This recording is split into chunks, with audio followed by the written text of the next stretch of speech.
is the official launch opening of my school. We're at a new venue, so this was the official launch, and I'm taking you through it. Here goes. New alternative provision, Dalesford Academy, part of the Solihull Alternative Provision Multi-Academy Trust. Yes, very short and easy to remember. Very short and easy to remember.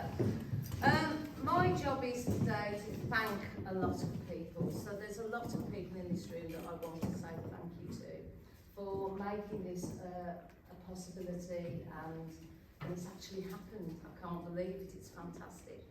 So firstly, I'd like to thank all the members of my old governing body, Yvonne and Jean over there. Thank you very much.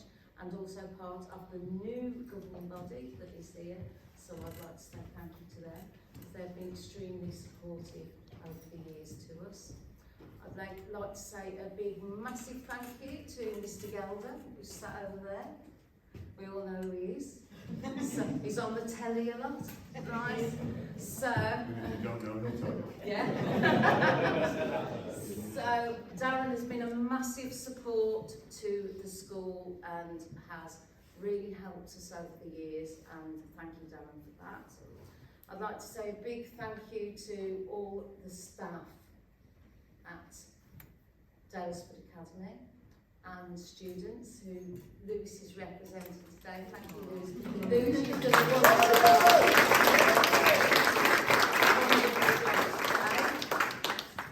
I have to tell you, they work so hard. My students and staff work so hard. And this week they've worked exceptionally hard getting the building ready, because it wasn't looking like this at the start of the week. A massive thank you to all the site team and everybody from the trust, because wow, you've been amazing this week, absolutely amazing. So thank you all for that. And I know that Tom and Ed are practically on their knees now after being with us for a week. And so pass on my thanks to anybody else who's not here today, but please pass on my thanks. So that's basically my job today, is to say thank you to everybody. And I'm going to pass you over to Stephen, because Stephen is such a brilliant public speaker. So I'm passing him over. It's all yours. Thanks.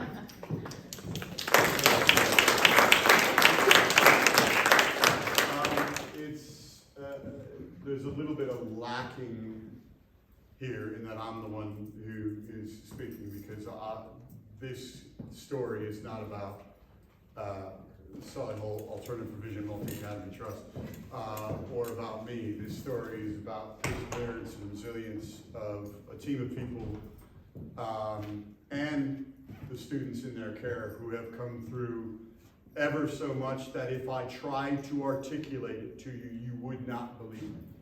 And that's pretty much the best I can do. However, at 3:30, I'll be in the Hobbs Meadow, if you'd like me to tell you the story.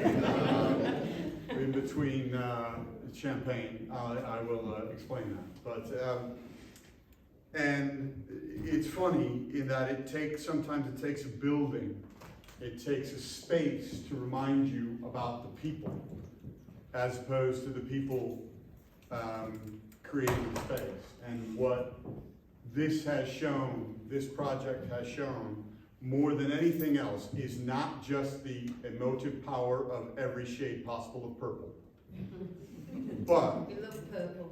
what it has shown is the testament to the spirit of people who want to make a difference in their own lives or in the lives of young people at the sharpest end of that, and sometimes, certainly historically, with the least amount of resource, who have continued to battle for what is right and what is just for kids who deserve that opportunity and who deserve a second or third chance to build the best future possible.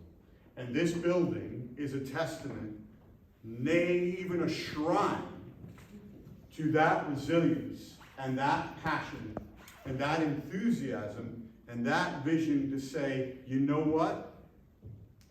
We, as a family, And we, as a team of students and parents and carers and staff and external partners and architects and project managers and designers and members and governors and trustees and government officials and coppers and LA representatives, we collectively have come together not just to celebrate a building and an opening of a school, but we have collectively come together and said there should be and there will be something better than what is.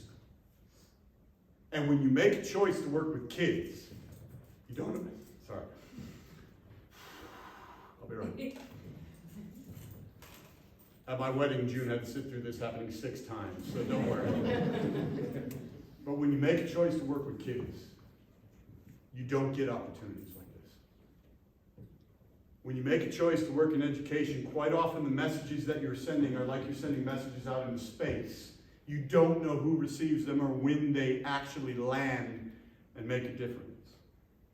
But on moments like this, I know why I do what I do. I know why we do what we do. And I see the potential in what Tina has crafted in terms of a team and what that team and these kids have come through and battled against and rose up and over to get to this point. And the beautiful thing is, we haven't even started yet.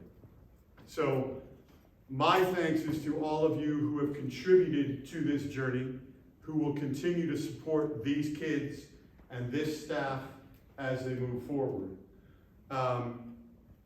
And for all of you coming to, because again, and we have referring schools here. We have partner principals, and thank you for coming. I would have expected more would have come, but you guys have come because you understand that in a system that is increasingly, and a country that is increasingly divisive and pits you against your league tables and your budgets, and can we afford to do this? And can we afford to do right by the kids who need us to do the most right? Everybody here understands that we are all in this together, shoulder to shoulder, trying to do what's best for people who want only the best for the kids who need it most, and the kids who deserve it most. And that is a special thing. So I want you to take, when you walk out of here, your belly full of chips, and whether you need to go after the mayor cuts the ribbon or whether you can stay around, I want you to walk out of here and I want you to take a second and think about that. Because moments like this don't happen all the time. And a collective like this has the power to change the world. One step, one future, one student, one moment at a time. And that is an amazing thing, and I'm so pleased that you are all here to celebrate and to support Tina and her team and her students. So, you've had enough of listening to me, so now we're going to do some calisthenics, and then we're... Oh, okay. Okay, I'm sure everybody, like me, has been really impressed with the school and the facilities here, which are just what's needed, and we've all been inspired by listening to what Steve said just a few minutes ago. I've spent something like 35 plus years dealing mainly with children with special needs or children who are vulnerable, and I lived through the period, and I told Steve this earlier today, when there was a national move to close all special schools, to close all special provision, and children would just have to make do in mainstream schools, and mainstream schools would have to cope. And I made myself quite unpopular at some national conferences defending special schools. I happen to be a chairman of governors of one. And fortunately, the world has moved on, because these young people deserve the best. They've had difficulties in their lives, whether it's some learning difficulty or other circumstances that made life difficult for them, and we owe it to them to give them the very best. And from what I've seen here and talking to the staff at Daylesford, they're going to have the very best. So, Tina, Steve, and everybody, let's cut the ribbon. Here we go.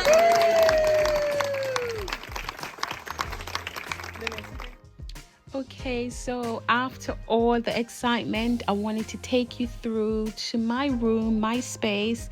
So this is the English room, and it is a nice space, very spacious, enough space for all the students. And that is the corridor. Maths is just beyond. You can see maths down there. This is a changing room, shower come changing room. And then we have quite a few of those. Well, thanks for joining me and sticking around, and I'll see you in the next one.